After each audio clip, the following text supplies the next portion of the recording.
US President Donald Trump unexpectedly announced the end of the war with Iran and added that the world will soon see a peace agreement. Trump stated that Iran has been severely beaten, so they are forced to accept the US terms. And what's interesting is that the stock market suddenly came to life. Shares of the largest American and European companies suddenly rose sharply, and as experts assure, investors are betting that the war will end soon, and that disruptions in energy supply, meaning the disruption of supplies of 20% of the world's oil and other petroleum products, will be less significant than during previous oil crises. And moreover, I'll tell you that as of Tuesday, when the stock market closed, it turned out that many stocks had already risen even higher than they were before the US and Israel's war against Iran.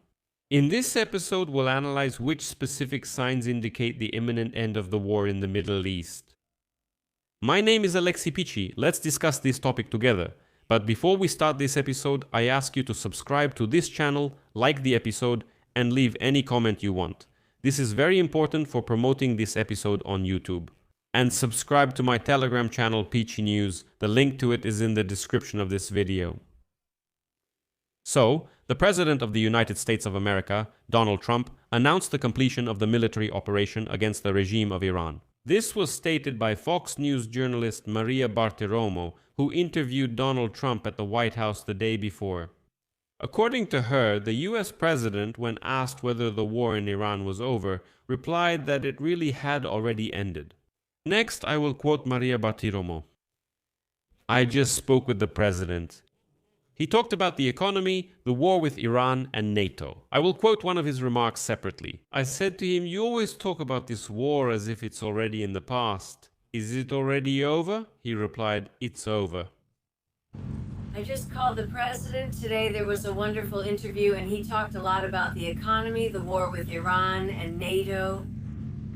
One thing I said to him was, "You always talk about the war as if it's in the past." I asked, "Is the war over?" He replied that it's over. Although later, it turned out that it was a clever trick by the journalist to draw attention to this interview, which of course came out later. In the interview itself, Trump still didn't say that the operation in Iran was already over, but he said the following, and I quote, "I believe that the war is already close to being over. In my opinion, it's very close to the end. If I just pulled everything out right now, it would take them 20 years to rebuild that country, and we're not done yet. Let's see what happens." Later, Trump stated that an agreement with Iran could very well be reached before the British king visits the United States at the end of April. This was reported by the British publication Sky News, which quoted Trump, "It's possible, quite possible. Iran has been hit very hard, so it's quite possible." In addition, Trump commented on his relationship with British leaders. He began to praise his relationship with the king. And, attention, he added that he, quote, "really likes Prime Minister Keir Starmer." That's very strange because, let me remind you, Donald Trump probably insulted Keir Starmer the most because Europeans in general refused to help him in the war in the Middle East. Trump called Keir Starmer all sorts of names. Now he says, "No, I really like him. He's a good prime minister. I have a very good relationship with them." But then the US president was asked about the state of the special relationship with Britain, because it really has always been special.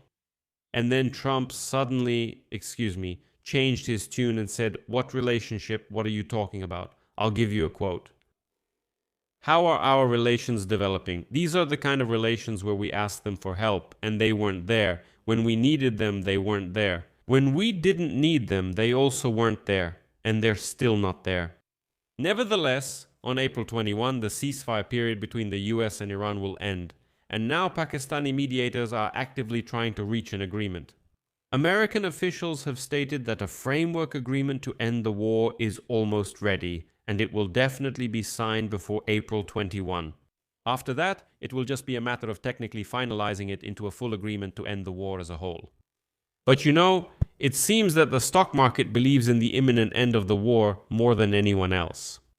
The S&P index made what's called a round trip. This stock benchmark for investors has recovered and even exceeded expectations after the sell-off caused by the war. This is the moment when investor enthusiasm is all over the screen, accompanied by the biggest energy crisis in history, rising inflation, and warnings of slowing economic growth. Investors are now betting that the war will end soon and that energy supply disruptions will be less significant than during past oil crises. They believe that everything will recover now. And while behind-the-scenes negotiations are taking place between the US and Iran, on Tuesday the S&P 500 index closed up 1.2%. And that's, get this, just 0.2% below its record high reached on January 27. So, once again, the S&P has basically almost reached its record. It's not falling, it's not just growing, it's approaching its record. The technology-oriented Nasdaq index has risen by almost 2% and is about 1% below its all-time high reached last year. Oil prices have decreased from the highs seen at the beginning of the war. Brent crude oil futures, which are the global benchmark, are now trading below $100 per barrel. Let me remind you, in February the S&P 500 index remained at high but unstable levels as concerns about artificial intelligence intensified. Then war broke out, which led to a rise in oil prices and a drop in stock prices. By the end of March, the S&P 500 index had fallen by 7% from its all-time high, and the high-tech Nasdaq index entered correction territory, which means a drop of at least 10% from its previous high. So, in the midst of the war, S&P 500 stocks, the S&P 500 index and the Nasdaq index all really dropped. And now, the current situation is being compared to the events of a year ago.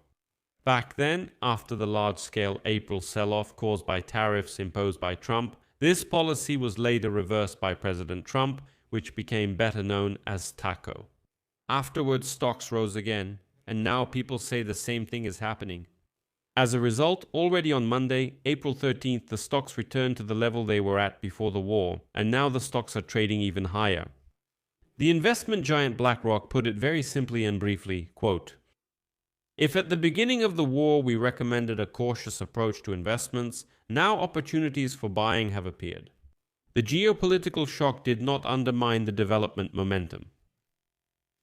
I'll leave it at that for now, but friends, I want to recommend a YouTube episode to you, one that I would also recommend to Donald Trump, the President of the United States of America. And it's called Stop Pretending to Be Normal.